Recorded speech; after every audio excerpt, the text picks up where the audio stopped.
All right, guys, so we're on the second floor of the same building that we were at. You can see we've got a functioning fan. We'll show you on the drone shot as well, but over there, the roof is now being deconstructed. We're taking down the roof, and we're gonna be adding one more story on top over here. I don't know, why isn't it turning on? There we go. We got a functioning fan, guys. And I mean, you've got the nice roof that's open. Connor now on the second floor. They had to go with this kind of a design, a slope design, just to meet certain zoning bylaw requirements. That's why this design is the way it is. It's not just a flat roof all the way. I think it looks like we got a nail stuck there. We got to go to the shop. Luckily, it's not full-blown flat, but it's a low pressure, so I'm pretty sure I got a nail. So again, it comes with the territory, guys. When you're working in construction, this can happen. The corner beater has to come back for that. You know? Corner beater. There's no such thing as a corner beater. The person that does the drywall does the corner beat. The job site we're approaching right now is on a main road. It's on Eglinton, so we're actually not going to park the car on the main road to block access to everyone on Eglinton.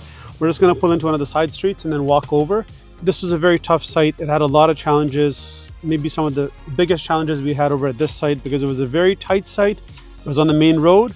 And also, to top it off, we had a shared driveway with a neighbor, so it couldn't get worse. Anything that could happen bad happened here. So let's go there and talk more about it. So guys, look over here. We parked the car at this side of the corner street. So you can imagine that's just me parking over here to kind of walk into the project to kind of supervise. But imagine the deliveries that we were getting on the road, right off the main road on Eglinton, lumber, concrete trucks, etc. Man, it was a challenge, very, very challenging. And we're gonna talk more about that once we get there. So the boys over here today they're doing some demolition work. We've completed the excavation. We've done our footings, and we're starting our form work tomorrow for the foundation walls. We'll show you on the drone shot as well, but over there, the roof is now being deconstructed. We're taking down the roof, and we're gonna be adding one more story on top over here. This is a shared driveway. That was a challenge here. So the neighbor was very kind to let us kind of utilize this space to go back and do what we're doing. And now they don't have access to their pad as a result of our construction, but they're very kind, very nice, generous neighbors. I didn't know you guys are here. No, I'm not here. Sure. Yeah. We'll get you. Yeah, see, everyone wants this gear. Okay, sure. We got you. All right. Yeah. What's happening back here is we're doing an addition that's going to tap onto the main building. It's going to almost, I'm not going to say double the size, but it's going to add a lot more square footage to the main building. That's going to be over here, and it's going to be ending over here. So this is the footings that we poured on Saturday. And at the back there, you have the garden suite.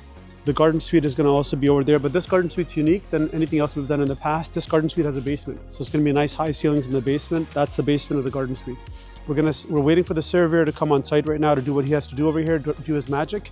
And then after that, we're going to start the foundation walls tomorrow over here. The inside of the home, if you look at the back wall, the entire wall is going to come out.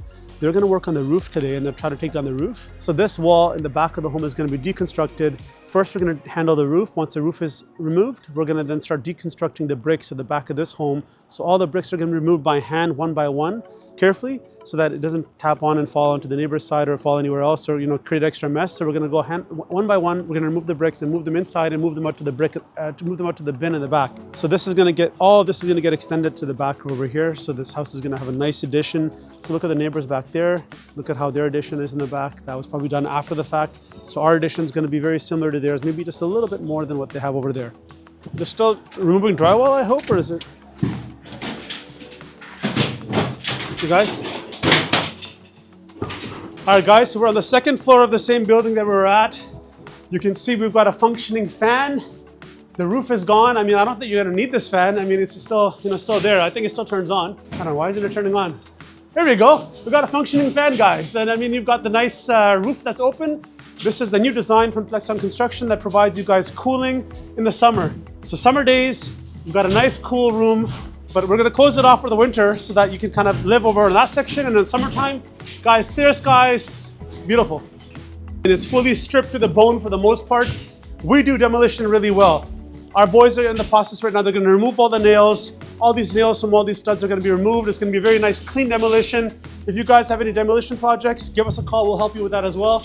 Now look over here, functioning light, sexy. On the ground floor, as you guys can see, our boys are stripping all the wood. We're gonna bring it back down to this stage. We're just gonna be the subfloor. Then we're gonna put plywood on top of this and screw it down to kind of make it nice and sturdy. This started the demolition work, but over here, we've got a 40-yard bin that's at the front of the property. So again, another challenge when it comes to working on the main road with a shared driveway. I can't bring in another bin and start removing all this waste. So I've got to wait until all the boys upstairs are done, and then I can start with our teams to start ripping this stuff out. Hey guys, so me and Connor are back here again. We're meeting here at our roadie place that we usually go to. We're off to our job site now on Clarence. Let's go. I'll get you the as-built before we move forward into the second floor walls or anything like that. I'll get that over to you. Okay. You get that to me. 100%. 100%. I'm going to put in a call right now, sir. Thank you. Okay. Take care. Talk to you. Bye. Talk care. Ciao.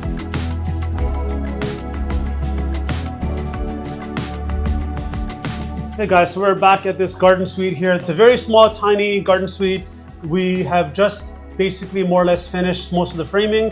We're using the heavy gauge metal studs on the exterior side of both sides because we're really close to the property line. So therefore the city makes us go with steel studs because they just for fireproofing purposes. And then we're also using glass rock instead of typical plywood sheeting. That also gives us more of a fire rating. That's why that's being used here instead of typical standard stuff.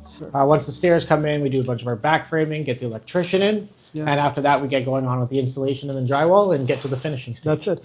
So to completion from this stage, I mean, we're hoping to get our electricians in this week and finish all electricals and pass the ESA by Monday. Sometimes these electricians or any other trade, they always want to they're busy. They always want to push back. So we just tell them, look, bro, don't worry about that bulkhead. We're not putting any pot lights there. And because this because this is really right next to our property line, if you're within approximately, I would say about 24 inches, give or take, of the property line, you've got to go with this basically. And if you've got windows here, you've got to do fire shutters or fire rated windows. So that's why the clients didn't go with any windows on this side because yes, it's good as you get some nice natural light, but you're also limited by how many windows you can put on the side because you're close to the property line, as well as they're very expensive. Like each fire rated window could cost $5,000-$6,000 a piece, just one window alone. Even though we're close to the property line over there, there's no actual structure there, just the road. That's why they're letting us do it. Whereas if you're facing a private property and there could be a structure in the future, you've got to go with this. But they know that's going to be a road forever. It's never going to change into something else. That's why it's wood. Connor now on the second floor. They had to go with this kind of a design, a slope design, just to meet certain zoning bylaw requirements. That's why this design is the way it is. It's not just a flat roof all the way. The ERV, it's to bring airflow through the house.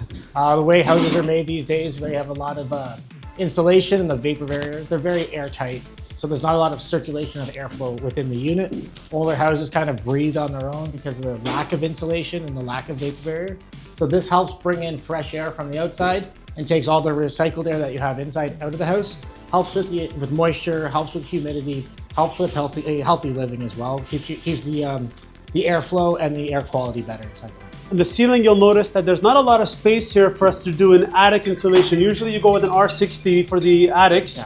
Here, you can't get R60 with blown insulation. Look at the space, the cavity is so small. So when you have flat roofs, you'll find in a lot of places, you lose that space to put in your bad insulation. So with the spray foam, you have your 2x10s, and with that, you're able to bring the spray foam right down to meet the drywall on the ceiling. And that little space kind of gets multiplied by the spray foam, which normally you need more space with the batt. Batt insulation is better cost efficiency, but for when it comes to quality and long-term stability, spray foam is the way to go. We engineered this property. So initially it was calling for using metal columns. Our engineer, value engineer, to save us some time and cost, and we're using LVLs here because the steel wasn't necessary, the steel that they were speccing. So with LVLs, it just goes up a lot faster. Structurally engineered wood, you'll see how it has all these little small pieces of lumber that's kind of, and they laminate all that together to make it strong, basically. So it's a very strong, very rigid, very tough structural piece of lumber. And not only that, but we've got two of them now. So not only does it have the small lines here, but we've plated two of them side by side together to make this whole structure even stronger. And then you've got the hanger. You'll go over here, you'll see a hanger that kind of carries the load. We were talking about before about the cantilever, gaining some air space or some ground space in the air. So as you can see, you've got about 2 feet of cantilever over here. And the way a cantilever works is it's mathematics involved. And for every foot you want to gain, you have to cantilever, which means you have to distribute the weight back over the existing unit. So for every 1 foot you want to gain, you have to go 3 feet within the unit. So here we have about 2 feet that's gone outside. So our lumber inside has to be at least 6 feet long, as you can see. Looks like it's about 9, so it looks like we've even beefed it up and took it a bit further. And that distributes the weight that is to be bared on top of this floor, but being positioned over top of the center of the unit. All right, guys, we're back at our other project. This is a semi-detached building. Basically what's happening here, when we say semi, maybe some of you guys don't know, semi means that this unit is my client's property. The one over here is someone else's property. That's what they call the semi. But on the right side and the left side, it's not detached. It's only semi-detached, basically. We're gonna put a nice railing here. This is gonna be removed. The old structure is gonna be removed. This is gonna be the fire escape. We're gonna add a window well over here as well. So this is called the egress window that I have down here. It's a larger window. Yeah. It's added because they only have one exit out of the current existing unit. So there's a large window. So if there was ever to be a fire, they can escape through this window with a safe manner. And what's happening here, if you guys watch carefully, is that this door is going to be eliminated. All this, we've already demoed all of this. This is going to be eliminated. And what's going to happen is this is going to become part of outside space. We're going to have one fire rated door here to get into the unit on the main floor. We're going to have another fire rated door over here to get up to the second floor. But all this is going to be part of outside, essentially. We just finished drywall and have started taping. So taping is the completion of all your walls. So this is after the drywall is installed, the taping connects all the seams and all the joints. This is where you get your nice smooth wall finish and nice smooth ceilings. Usually takes about a week process from start to finish. Right now, he's already done a couple coats. At this point, they're sanding and they're gonna skim one more time. Skim is just a nice smooth coat to finish it off. And then tomorrow he'll come back, do a final sanding, and they'll be ready to paint. Guys, tell us. It was really funny. Oh yeah, so we've had a couple different people come through here to do some work for us. And one of the guys has been bored for one of our houses.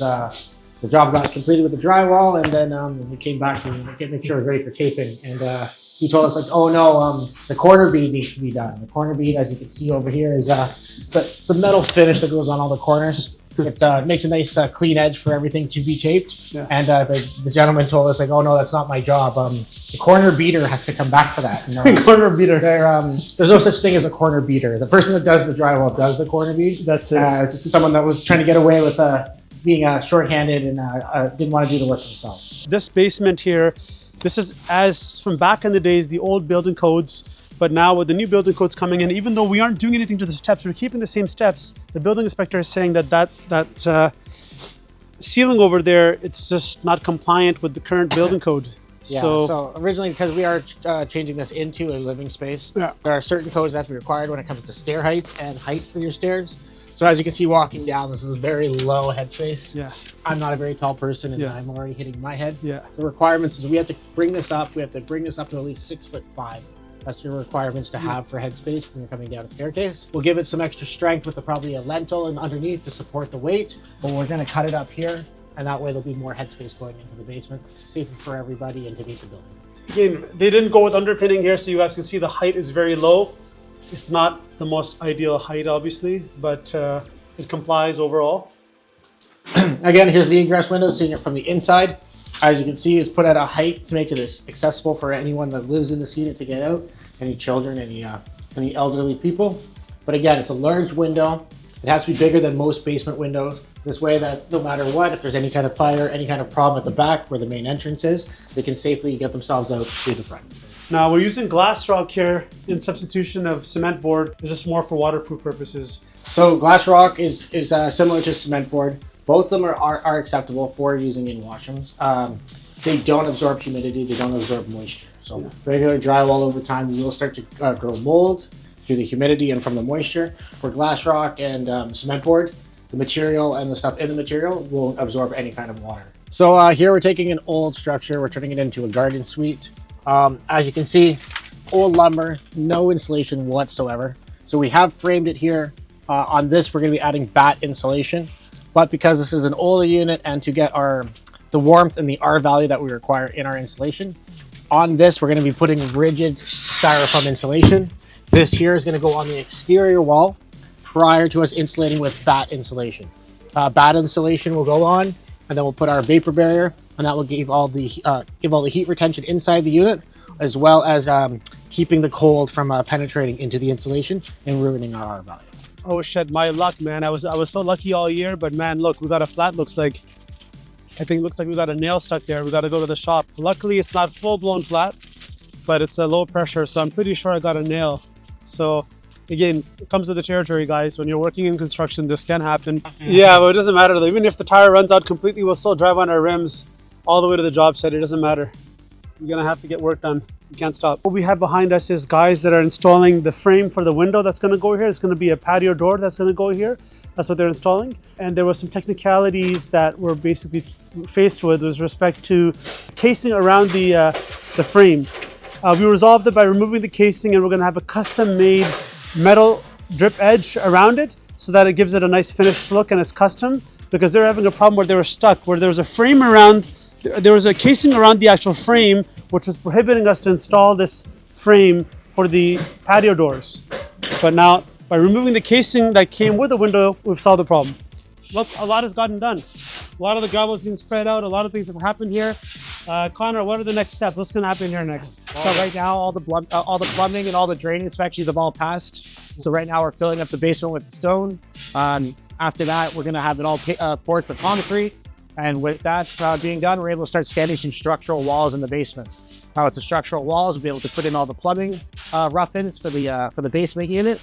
And going forward, we'll be able to put in all the mechanicals for the HVAC. So we'll get all the furnace equipment in, we'll get all the hot water tank and boiler equipment in, and we'll be able to proceed onto the finishing steps of the house in total. So how it works, do we have gravel and then they come to us for right over, or how do you want to? So as you can see right now, we've got ourselves the waterproof membrane. This here will take any kind of humidity, any kind of water that comes from the exterior through the concrete, because it is a little bit porous, but it will bring it right down into the gravel. And as you can see over here, we've got our weepers. These are the weeping tile that lay below the concrete. This will take all the water and all the moisture, and we'll direct it over to the sump pump in the corners, which will then take it out of the house and to the back of the property, relieving all the basement and any kind of moisture and humidity down in it. Yeah. So again, you have about 6 to 8 inches of stone that they're going to put down here. On top of that, we're going to put ourselves a 4 to 6 inch concrete pad. That'll go from end to end, leveled out, and use it to put all your finished floors on top of it.